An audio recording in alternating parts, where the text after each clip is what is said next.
Buenas a todos. El día de hoy vamos a trabajar el texto Los profesores como intelectuales de Henry Giroux.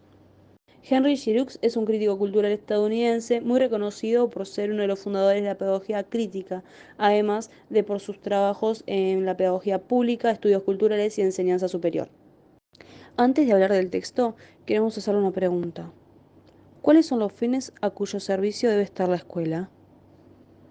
Para esto vamos a darle 5 minutos para formar grupitos de a 3 y empezar a debatir sobre la pregunta.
Se terminó el tiempo, ahora queremos escucharlos. Tradición y pedagogía del riesgo. El autor plantea que la sociedad en la cual vivimos es una sociedad amenazada. Tantas generaciones de mala fe y crueldad crearon una sociedad amenazada por sí misma. Por esto, las personas que trabajan con los jóvenes deben estar preparadas para una brutal oposición al intentar cambiar la sociedad desde el aula. Pero es la obligación de quien se considere responsable. Examinar la sociedad, tratar de cambiarla y luchar por ello a toda costa es la única esperanza de la misma. Para poder romper, según Baldwin, el profesor tiene que reconocer el reto que se enfrenta a las escuelas públicas. Desde lo político, se enfrentan a las reformas que el Estado ha estado haciendo, invitando a los profesores a perder su carácter profesional y convertirse en técnicos, implementando un currículo normalizado y examen de los profesores. Desde el punto de vista económico, las condiciones laborales, aulas masificadas, recursos inadecuados, sueldos bajos y un incremento en la violencia contra los profesores se da por los recortes financieros del Estado al sector público. Desde el punto de vista dominante sobre la enseñanza, definido por la lógica de valores del mercado, la escuela como centro donde se entrenan futuros trabajadores, donde el profesor es un peón que tiene que proporcionar a los alumnos las destrezas necesarias para el mundo laboral.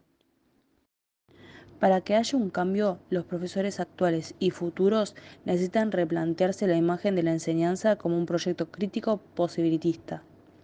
Crear un nuevo lenguaje donde el profesor pueda llegar a reconocer el poder de sus propias acciones y permita comprometerse con el proceso de la autocrítica, para así desempeñar cualquier tentativa viable de reforma en las escuelas públicas. La política del no saber. ¿Cuáles son las relaciones entre las escuelas y el orden social? Giroux se basa en su experiencia personal para explicarlo, cómo sus andanzas por la formación docente limitaron su percepción de enseñanza y prácticas que pensaba implementar en el aula. Cuando el autor estaba estudiando para ser maestro, aprendió, sobre todo, a dominar los diferentes métodos de clase, la taxonomía de Bloom y cómo administrar exámenes. Pero nunca se cuestionó cómo la práctica de estos exámenes podía limitar a ciertos grupos, tampoco la organización jerárquica del saber, por qué unas prácticas son más importantes que las otras, ni cómo puede entenderse las condiciones sociales, políticas y económicas de la vida a través del aula. Su primer lugar como profesor fue una escuela donde el cambio de docente era superior al 85%. Ese año, cuestiones que había aprendido en la carrera no fueron tan relevantes como el aprendizaje cultural y político del contexto específico en el cual estaba. La importancia de crear un aula segura y con sentido para sus alumnos, donde se permita conectar las enseñanzas del profesor con su propio lenguaje, cultura y experiencia vital, fue algo aprendido sobre la marcha. Descubrió que darle a los estudiantes cierta sensación de poder y dominio en su propia experiencia educativa estaba relacionado al desarrollo de un nuevo lenguaje. Durante su primer año, el profesor decidió hacer las cosas de manera diferente. En lugar de utilizar los libros de textos oficiales, decidió alquilar películas y dejar en la biblioteca sus propios libros y artículos para que los alumnos puedan leerlo. Incluso animó a sus estudiantes a crear sus propios materiales, usando videos, cámaras y periódicos de la escuela. Pero esto le empezó a generar problemas con el director, un hombre imponente, autoritario y anticuado, ya que creía que los alumnos debían estar callados y que los profesores solo debían escribir en la pizarra y utilizar los materiales donados por las empresas locales. Este director era un firme defensor de la disciplina estricta y los controles rígidos.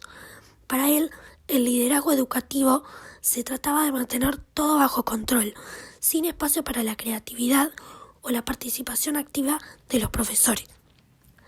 Esto convirtió a la escuela en un lugar opresivo dirigido por administradores, hombres y blancos que aislaban y desmotivaban a los docentes. El profesor cuenta que esta visión rígida de la educación resurgió durante las presidencias de Reagan y Bush. Estas políticas limitaron aún más el control de los profesores sobre el currículo y promovieron la estandarización de la educación a través de pruebas nacionales y currículos uniformes. Este enfoque ignora las diferencias culturales y contextuales de los estudiantes, haciendo que la enseñanza se vuelva monótona y desconectada de la realidad de los alumnos. Henry está a favor de considerar a los profesores como intelectuales públicos y expone 4 puntos en su defensa. Trabajo intelectual. Esto se basa en rechazar la visión de la enseñanza como una tarea técnica y destaca la importancia de conectar concepción, práctica y producción en la labor docente. Su trabajo debe integrar pensar y hacer, concebir y aplicar, para dar sentido y dignidad a la enseñanza. Crítica y oposición. El concepto de profesor como intelectual implica criticar y oponerse a enfoques que refuerzan divisiones laborales, técnicas y sexistas. Es decir, ser intelectual significa oponerse a modelos de gestión educativa que desprofesionalizan y discriminan a las mujeres. Intereses políticos e ideológicos. Tanto el contenido enseñado como la forma de enseñarlo no son neutrales, sino que están cargados de valores políticos e ideológicos que deben ser reconocidos y criticados por los docentes y los estudiantes. Condiciones laborales. Los profesores tienen que tener las condiciones necesarias para actuar como intelectuales. El qué, el cómo y el porqué de la enseñanza no se separan de las condiciones básicas en las que los profesores trabajan.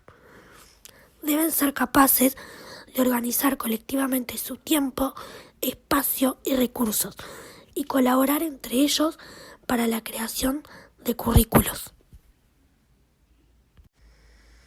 El concepto de profesor como intelectual público ha generado 3 niveles distintos de opinión, como por ejemplo, conservadores. Son los que ven a los profesores comprometidos con cuestiones públicas como parte de un movimiento de corrección política. Ellos quieren que la educación sea apolítica y prepare a los alumnos para el trabajo. Ellos no se cuestionan su visión sobre el conocimiento y la autoridad. Liberales. Aunque creen que los profesores deben tratar cuestiones públicas, piensan que deben hacerlo con una metodología específica, sin imponer ideologías. Pero al temer imponer ideologías, carecen de un lenguaje claro sobre la relación entre el saber y la autoridad. Feministas radicales. Esta postura critica que esta visión puede promover modelos de liderazgo patriarcales y racionales. Subestima cómo la autoridad es utilizada para fomentar la autocrítica y la democracia a los estudiantes. Es importante que los profesores actúen como agentes democratizadores no solo en las escuelas, sino también afuera. Los profesores, como intelectuales públicos, deben usar su valor, herramientas analíticas, visión moral, tiempo y dedicación. El objetivo es transformar las escuelas en centros de educación crítica, donde los estudiantes se conviertan en ciudadanos capaces de controlar sus vidas y su conocimiento. La reforma educativa debe ir más allá de la igualdad de acceso y oportunidades, enfocándose en capacitar a la mayoría de los estudiantes en una democracia crítica, vivida como una experiencia de empoderamiento. El autor encuadra a los intelectuales públicos en una dimensión en la que deben relacionar su papel como ciudadanos con el de educadores, es decir, establecer una relación entre lo que es la práctica docente dentro del aula con el funcionamiento del poder en la sociedad en general. Los profesores deben promover la investigación y la comprensión crítica y marcar puntos fuertes sobre el poder a favor de la dominación existente en un modelo de liderazgo y práctica pedagógica donde los mismos no deben separarse de la sociedad en su conjunto, sino que deben no dejarse liderar por las relaciones de poder que los subyacen. Es aquí cuando el autor habla de una postura que le da voz a quienes han estado silenciados, desarrollando prácticas y experiencias que, utópicamente, nos situarían en una democracia crítica. Esto lo que va a hacer es invitar a los profesores a que emprendan una crítica social como educadores públicos, preocupados por lo que sucede en la sociedad, al mismo tiempo que le den a sus alumnos una voz y un sentido de pertenencia a esa sociedad existente. Como educadores públicos deben criticar y autocriticarse a sí mismos, estableciendo un compromiso con el diálogo, algo que se convierte en algo fundamental. Deben establecer relaciones y nexos entre colegas, padres, alumnos, las instituciones y a su vez con otros trabajadores culturales para de esta forma poder transformar las condiciones de trabajo y aprendizaje que rigen hoy en día en las escuelas. Al ser intelectuales públicos, los docentes deben de establecer relaciones en cuanto a los materiales que proporcionen el saber y los materiales que utilizan los alumnos para dar sentido a sus vidas. De este modo, no pueden alejarse de lo que hoy en día es la tecnología. Deben entonces valorizar y establecer nexos entre el saber, la producción y los materiales. Nos encontramos en un momento en el cual las diferencias culturales son abismales y es algo que los profesores como intelectuales públicos no pueden pasar por alto. De hecho, deben comprometerse a hacer de las diferencias culturales un elemento central en las relaciones escolares y ciudadanas. Desvalorizar el sentido de pertenencia a una nación, a un lugar y trabajar a favor de proteger los derechos civiles de todos los grupos. A modo de cierre, los docentes deben comprender lo que conocen y cómo lo conocen para saber por qué quieren luchar. Asimismo, un profesor como intelectual público debe pertenecer a un lenguaje que se basa en 3 puntos. El primer punto habla sobre que los docentes deben reconocer su presente a través del análisis del pasado, criticando a este último y no solo haciéndole reverencia y alabándolo, sino que busca comprender el porqué del presente y construir un cambio en base a la relación de ambos. El siguiente punto habla sobre que los profesores deben desarrollar una crítica profética. Esto último de la crítica profética es un término creado por Cornel West en el cual se critica y se pone en evidencia cómo se produce el significado y cómo éste respalda así relaciones de dominación, dándoles a los estudiantes la oportunidad de desarrollar destrezas y capacidades para pensar en términos de oposición y de desarticular aquello que arrastran como bases y que los silencian. Y el último punto habla sobre que los profesores necesitan de un lenguaje que les abre las puertas a la imaginación en cuanto al generar relaciones con respecto a las estructuras, los movimientos y las posibilidades de transformación en el presente. A modo de cierre, el autor plantea la importancia de considerar a la pedagogía como una forma de política cultural, que realce el papel de la educación como un factor que posibilite cambios. Muchas gracias por escucharnos. Espero que les